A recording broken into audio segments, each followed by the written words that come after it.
Hey, good morning, MagHub Monday. I'm your host, Nick. Today we are talking about the February MagHub update. But before we do that, we're going to go ahead and announce the winners from last week's survey. We've got 3 for you. You guys are each going to win a mug. We've already sent them out, so you should be getting them sometime in the next couple of days. The first winner, Sarah Farnham from Money Pages. Nice job, Sarah. Thanks for completing the survey. Second winner is Shelly from RMS. And then the third winner is Dakota Goldwood. Nice job, guys. Thanks for completing our survey last week. You should get your mugs any day now.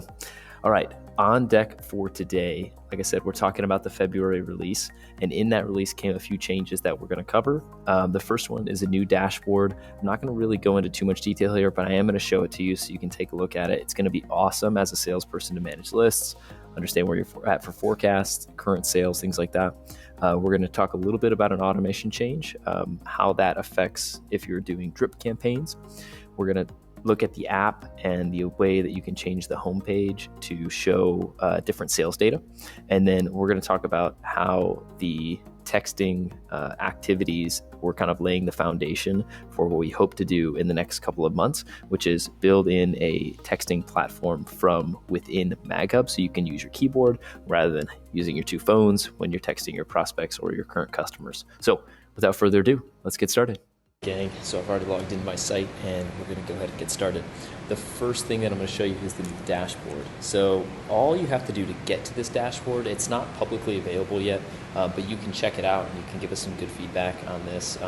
Eventually this dashboard is going to take over what you see here and also take over the sales center. So it's going to make sure that you're thinking about that when you go in and look at this. If there are things that we need to add that you use on those 2 pages, please keep us up to date. You're just going to type in dashboard. So subdomain nick.maghub.com/dashboard, and then it's going to bring you to the dashboard here. All right, I've already created this main dashboard for myself. It's got a contact list, it's got contract sales, upcoming or past month sales, activity to-do list for a particular day. In this case, for me, it's today, and then forecast data. I can edit this dashboard by going over here to the right-hand side and then adding a widget or adding a brand new dashboard. So most of you are going to start by adding a brand new dashboard. This is going to be completely blank when you get here first, and it's going to ask you, do you want to create a new dashboard? You'll say yes. So when I add a new dashboard, it's essentially going to create a new tab up here in the left-hand side that I can then use. So if we say, MagHub dashboard, hit save. Now I get to create different widgets based off of these different elements of the system, right? So we're trying to keep the styling consistent as we move through the different elements of the site. This should look familiar to you in the global search if you use that. This is how it returns the results. So trying to be consistent so you know where to look for what you're trying to do. Okay, if I did like a sales and I did like a contact sales, I can then click this little it's going to automatically assign a space, but then when I click on this gear up here, I can change the name and use a saved search that I've already created. There's a link that I'm going to include so that you can find how to do a saved search in a previous video. But if I came in here and said, I want to find all of my clients, so next client list, and then I can choose the fields that I want to display. So I can actually uncheck everything. I probably want contact, email, phone at a bare minimum, right?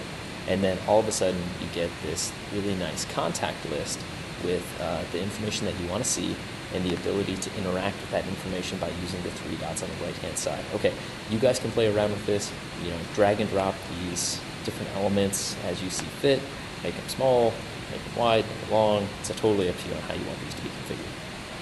Okay, moving on from the dashboard, the automation setup. Inside the automation module, which the automation module is an additional add-on. It's either included in Professional or you can purchase the module just by itself. So reach out to one of our team members to let them know that you'd like to try that out. We usually give out 30-day trials for these to try that. It's in your settings. Actually, we made a change recently. So in the last update, we changed this to marketing. And we also moved the automation workflows to different parts of the system, so you can create marketing workflows, you can create production workflows, there's maybe contact workflows that I'm forgetting. But in the marketing workflows section, these automation workflows here, these are going to show the marketing specific automation campaigns that I have set up. When I create a new workflow and I save a search and associate that search to it, previously it would not start the workflow right away. So if the first step was to send an email, it would take a while for the system to do that. So we updated it so that as soon as that saved search kicks in and that person gets added to this workflow, the automation starts right away. Okay, so that's a pretty small change, but a big deal, especially if you're capturing leads from your website and you want to automate a send to them saying, hey, thanks for requesting info, and we want to send you information. So I think the last time that you signed up for an email newsletter from something like MailChimp and it kicks you that auto response, that's kind of what we're replicating with this functionality. Okay, the next thing up is the mobile app. So I've already got this pulled up. This is the new homepage of the mobile app. I'm going to make this a little bit smaller. Oops. That way it's going to look more like what you'll see when you log in on your phone. This is what you'll see. You'll see your to-do list down here below. But then if I click change date range, it allows me to say, hey, what does this month look like? What does next month look like? What does next year look like? So I can actually get a better idea of what my sales, confirmed, pending, and opportunities look like. Basically my whole revenue mix for this month, next month, issue sales for the next year, etc. Okay, that's the mobile app. And then lastly, we have the texting. So we added an activity type because in the future we're going to allow users to create text message activities and send text directly through the system to contacts.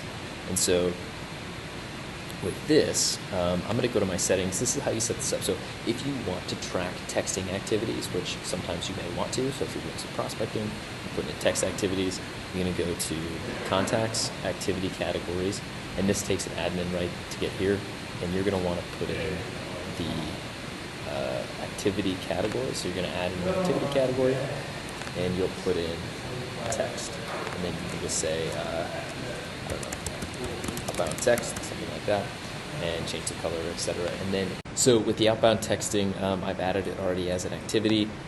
Right now, you can't actually add this as an activity to a contact page, but what we're going to allow for in the future is the ability to, one, log a text, but then also be able to send a text.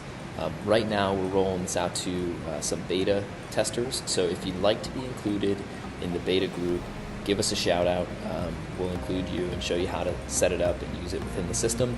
Right now, it's kind of a system admin setting that we have to enable for you to even see the activity on the contact page, but just wanted to show everybody that this activity type is coming soon, and you should be able to use it in no time.